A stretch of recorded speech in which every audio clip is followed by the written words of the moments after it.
So Freunde, herzlich willkommen zu einem neuen Video und wir starten direkt mit einem kleinen Disclaimer. Denn ihr habt ja vielleicht am Titel gesehen, heute ist hier Clickbait angesagt.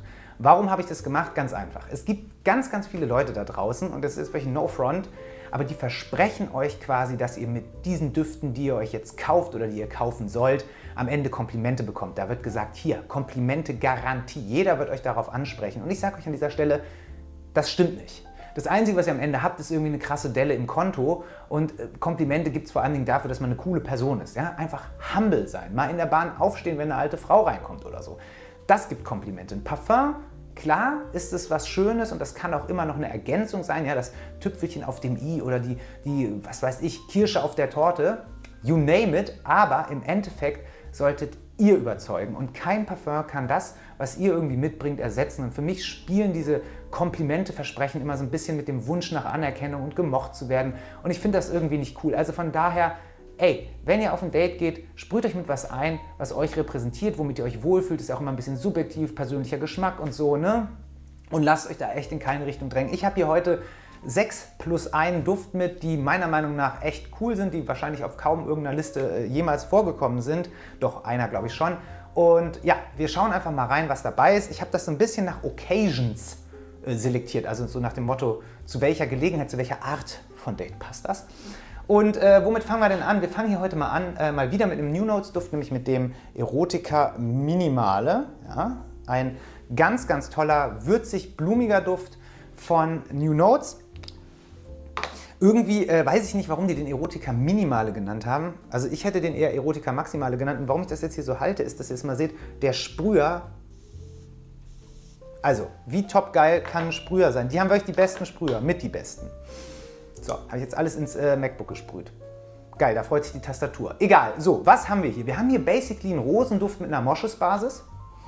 Und obenrum ist Zimt, Koriander und den Zimt riecht man, die Rose ist präsent, Iris macht so ein bisschen pudrig. Also es ist wirklich ein, ich würde mal sagen, schon ein sehr anziehender Duft.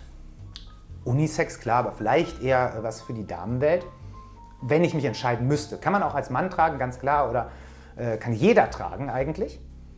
Aber vielleicht ein bisschen feminine leaning, wie man immer so schön sagt. Und was ist so die Occasion? Ich würde sagen, so ein Zuhause-Date. Ja, wenn es kuschelig werden soll, wenn man schön gekocht hat. Wenn die Carbonara auf dem Herd schmorgelt, so. Und nachher macht man noch ein bisschen Netflix and Chill, wenn man das noch sagt. Weiß ich nicht, ob man das noch sagt. Ich bin ja so ein bisschen so Halbboomer gefühlt. Und vielleicht haben die Kids heute einen anderen Begriff dafür. Wobei ich gehört habe, dass die Jugendlichen immer später da zugange. Ne? Gibt ja, weiß ich nicht, gibt es noch Dr. Sommer? Früher hat man ja in der Bravo das irgendwie mit 14 gelesen und gedacht, ah ja, das ist das Ziel im Leben.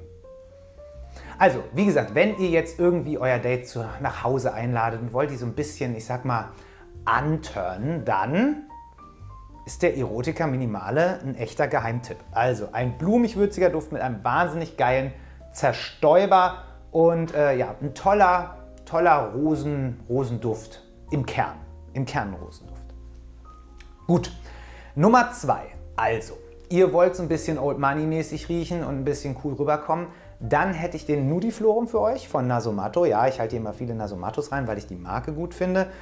Und Nudiflorum bedeutet nacktblühend oder Nacktblüher. Naja, ist auf jeden Fall Nude drin, also hier wird es auch schon ein bisschen erotisch geil.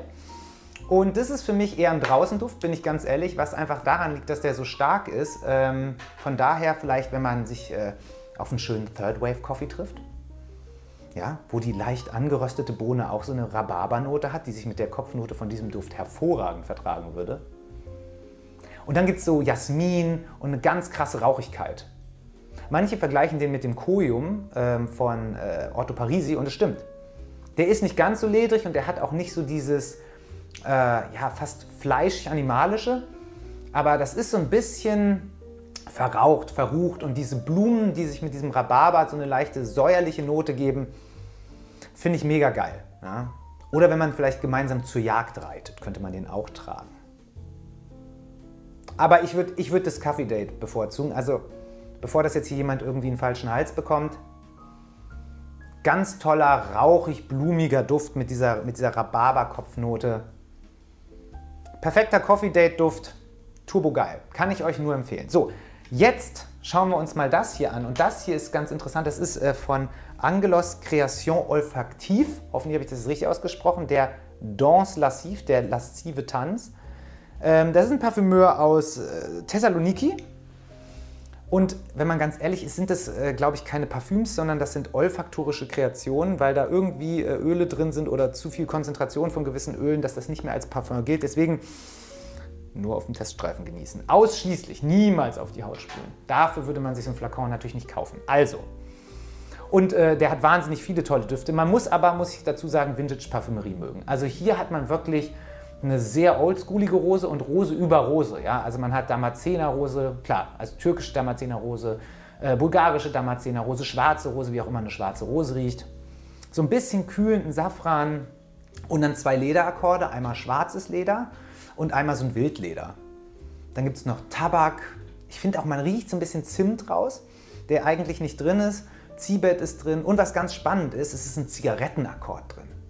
Also deswegen, das wäre so ein Duft für mich für so eine verrauchte Bar. Kann man sowohl als Herr tragen als auch als Femme fatale.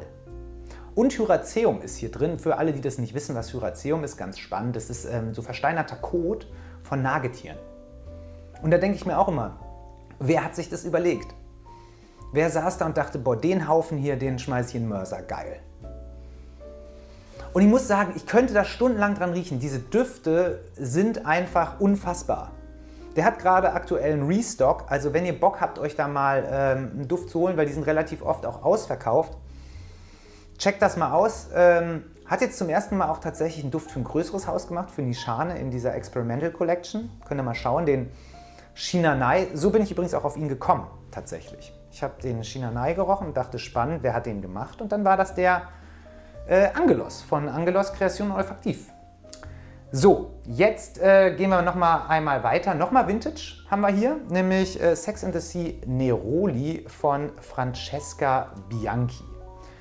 Ich weiß nicht, inwiefern ihr Francesca Bianchi kennt. Das glaube ich nicht, das weiß ich, eine italienische Parfümeurin, Autodidaktin, lebt in den Niederlanden, arbeitet da glaube ich auch. Und Achtung, diese Flaschen sehen billo aus, aber der Zerstäuber auch hier. Geil. Macht richtig Bock. Und Nummer 2 ins MacBook. Geil, das wird echt immer besser. So, und was ist das hier?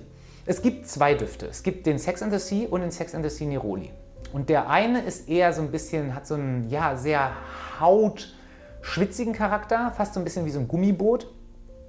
Das ist der Sex and the Sea und der Sex and the Sea Neroli hat halt noch diese Oldschool Neroli, aber ohne, dass das jetzt so omrig riecht.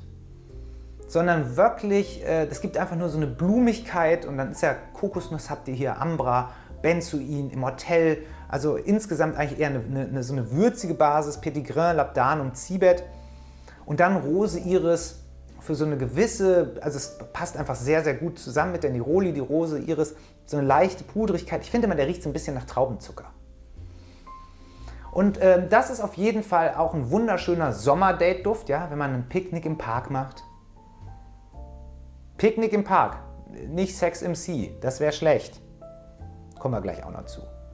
Dann ist es toll, allerdings muss man diesen Duft, ich sag mal, in gewisser Weise tragen können. Also wer jetzt eher so auf so einen Side-Effekt steht, für den ist das hier nichts, weil das ist, wie gesagt, ähnlich wie der davor Vintage. Also sehr, sehr typische Parfümerie.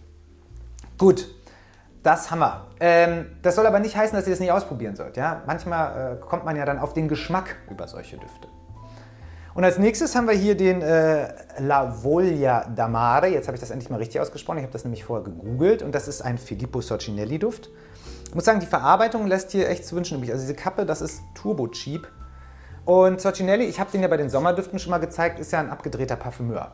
Der ist ja nicht nur Parfümeur, ich glaube, der hat auch Musik studiert und ist irgendwie noch Gewandschneider des Papstes und ist dann da im Vatikan und zippelt da an den Kardinälen rum. Ich glaube, genau den Witz habe ich schon mal gemacht.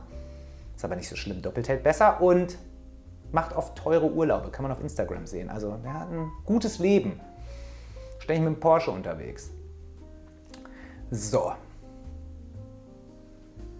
Ja, der ist auf jeden Fall auch ganz wunderbar. Das ist so, wie soll ich den erklären?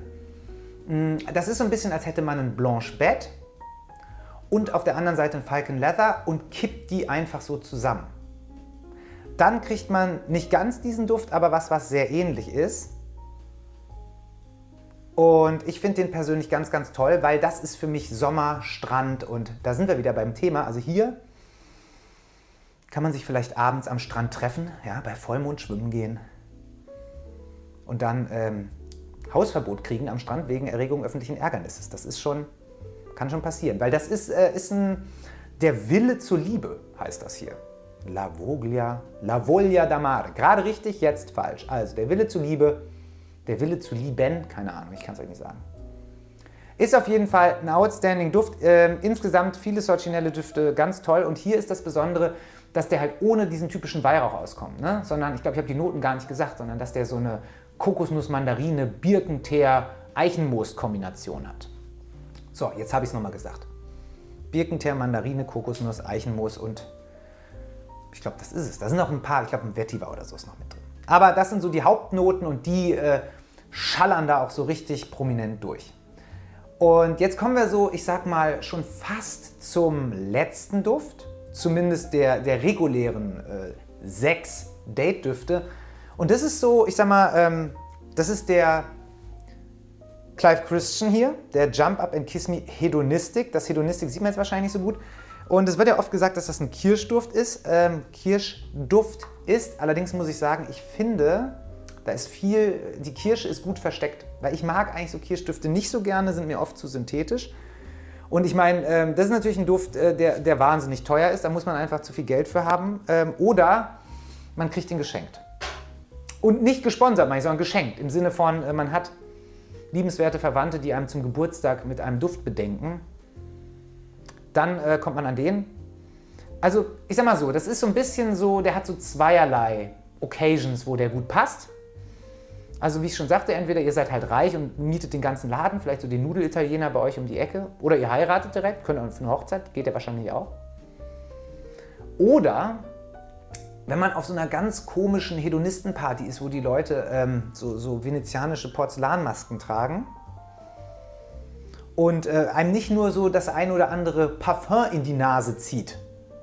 Da passt er auch hin. Der ist ja aus der Addictive Arts Reihe, also die abhängig machenden Künste, die süchtig machenden Künste. Und das liegt daran, hier ist halt auch neben dieser Schwarzkirsche und einer ganzen Menge anderer Noten, ich kann jetzt nicht auf alle eingehen, aber es ist Muscatella, Salbei, Grapefruit, Mate, auch ein bisschen Neroli, ist da vor allem Opium, Wermutkraut, Iris, Jasmin, Kakaoblatt, Papyrus, Tabak drin und unten wird es dann so ein bisschen ledrig ambriert mit Tonkabohne, Labdan und Vanille.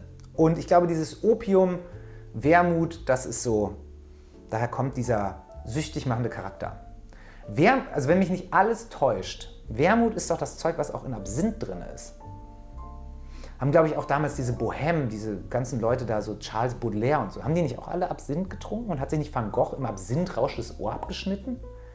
Das ist wieder das typisch gefährliche Halbwissen, weswegen die meisten Leute wahrscheinlich diesen Kanal schauen. Dazu gibt es eine lustige Anekdote, es gibt hier auch eine Absinth-Bar, da weiß man nie, ob die offen hat. Immer wenn da so ein grünes Licht leuchtet, ist die auf, sonst ist die zu. Und wir waren da mal und da gab es so einen Whisky, der hieß Armageddon Whisky, Absinth. Und der ist runtergefallen. Und die hatten so einen gewachsenen Boden und da ist der Besitzer ganz nervös geworden, weil der hat irgendwie 85% Alkohol und der hat den Boden verätzt. Also der Boden fing an, da sich aufzulösen. Und sowas hat man sich da in den Schacht geschüttet. Naja, also zurück zum Duft. Also Schwarzkirsche, ja, ist da, ist auch prominent, aber halt nicht synthetisch, sondern halt unterlegt von diesen ganzen kräutrigen Noten. Und das gibt ihm so eine cremig-pudrige Eleganz. Ich sage ja, der wirkt sehr teuer, der ist auch sehr teuer, also das muss man einfach, muss man wollen. Ist ja bei Clive Christian immer so ein bisschen eine Frage, ob man bereit ist, das auszugeben. Aber in dem Fall, wenn ihr irgendwie rankommt, auf welchem Wege auch immer, nicht klauen, aber sonst auf jedem anderen Weg, ist ein toller Duft. Könnt ihr absolut machen. Jump Up and Kiss Me Hedonistic. So, und jetzt sind wir ja eigentlich mit unseren 6 Düften hier durch. Ne? Ich zähle es nochmal. 1, 2, 3, 4, 5, 6. Genau, jetzt kommt die Nummer 7. Und das ist so mein Hidden Gem. Jetzt kann es ja sein, dass keine dieser Occasions zu euch passt. Ihr wollt kein Netflix and Chill machen. Ihr wollt jetzt nicht irgendwie das schöne Coffee Date machen. Ihr wollt nicht abends, was weiß ich, den ganzen Laden kaufen, in die Oper gehen, am Strand euch verlustieren, sondern ihr sagt, nee, ich ziehe mir am liebsten den Stecker auf irgendeinem 160 BPM Rave und am geilsten ist, wenn da alle nackt sind. Perfekt. Denn dafür gibt es den Sadonaso von Nasomatto. Ja, also noch ein Nasomatto hier drin und ich weiß, ganz viele hassen diesen Duft. Ich finde den toll. Würde ich vielleicht wirklich nur zu ganz bestimmten Dates anziehen oder gar nicht. Also muss man selbst wissen. Zur Arbeit auf keinen Fall, es sei denn, ihr wollt safe gekündigt werden, dann ist das natürlich eine super Idee. Und was macht diesen Duft so besonders? Also ja, man hat hier natürlich so diese Latex-Optik, ne, und dieses Rauchglas und so. Und das ist ja auch immer so dieses typische Gualtieri-Provokationsdingen. Aber es ist vor allen Dingen der Duft selbst, der polarisiert. Denn hier ist irgendein Molekül drin, was entweder für die einen nach Honig und Bienenwachs und für die anderen nach Urin riecht. Was ja jetzt per se nicht eine Duftnote ist, die die Leute sich jetzt super gerne aufsprühen. Ich habe letztens mit einem Kumpel gesprochen, der in der Parfümerie arbeitet. Und der hat gesagt, wenn die Obdachlosen da am Wochenende in den Eingang, dann riecht das auch so. Kann ich nicht bestätigen, sonst würde ich den hier nicht empfehlen. Denn auf der einen Seite hat er natürlich diese Animalik und diese Ambivalenz, weil wie gesagt, die einen riechen das, die anderen das, aber der hat vor allem diese Gourmand-Noten, die total abgefahren sind. Also da ist auch irgendwie so ein Kaffee und eine Vanille und ja, dieser Honig ist da auf jeden Fall auch drin und irgendwas Ambriertes, Moschus bestimmt auch irgendwo. Und es ist natürlich ein Konzeptduft, aber diese Kaffeenote hat man ja selten in Düften irgendwie gut umgesetzt. Und das ist so ein bisschen, vielleicht so ein angebrannter Espresso.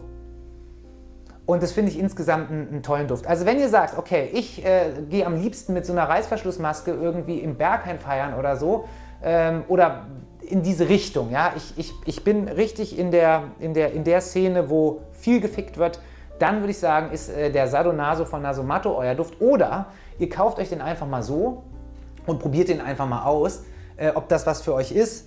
Ihr werdet den wahrscheinlich nie wieder los. Ich glaube, den kauft keiner, aber ja, es gibt wenig Möglichkeiten, den zu tragen und wenn ihr die richtige erwischt, ist der aber total super. Also das wären so meine 6 Düfte. Ich hätte jetzt apropos 6 auch noch den Leder 6 nochmal mit reinnehmen können, aber weil wir den in dem Leder-Video schon hatten, habe ich den jetzt hier nicht nochmal drin. Ne? Das ist so ein bisschen für, ich habe mir einen Porsche geliehen und fahre abends in die Oper. Oder mir gehört der Porsche, eins von beiden. Dafür kann man den Leder 6 noch super benutzen und dann auch so ein Tom Ford, so ein fucking Fabulous. Haben wir überlegt, ob der nicht eigentlich Fabulous fucking heißen müsste, aber naja. Jetzt haben wir genug so unter der Gürtellinie Wortspiele gemacht. Ich hoffe, ihr habt einen kleinen Eindruck bekommen, was es so für Düfte gibt und zu welchen Gelegenheiten man die wie tragen kann. Und das soll auch nochmal so ein bisschen den Bogen zum Anfang schlagen. Also ne, wirklich, guckt euch an, was seid ihr für ein Typ oder was seid ihr für eine Person besser. Ne? Was ist das Ziel des Dates? Wo geht's hin? Wie wollt ihr euch darstellen? Was ist so der Anlass? Und dann sucht ihr den Duft aus. Und am Ende, wenn ihr einfach euch da gut benehmt, so, dann wird es auch da ein Kompliment für geben, verspreche ich euch. Ihr kriegt jetzt erstmal ein Kompliment von mir fürs Zuschauen, bin ich super dankbar. Ich hoffe, ihr hattet ein bisschen Spaß beim Zuschauen. Wir sehen uns im nächsten Video wieder. Ich habe jetzt so eine coole Animation, die habt ihr vielleicht schon gesehen, also bitte einmal ein Like da lassen, ja, den Kanal abonnieren, die Glocke anmachen, das übliche Zeug. Lob, Kritik, Anregungen schreibt ihr einfach in die Kommentare und dann freue ich mich, wenn wir uns einfach im nächsten Video wiedersehen und bedanke mich, wünsche noch ein schönes Wochenende und sage Tschüss, bis bald.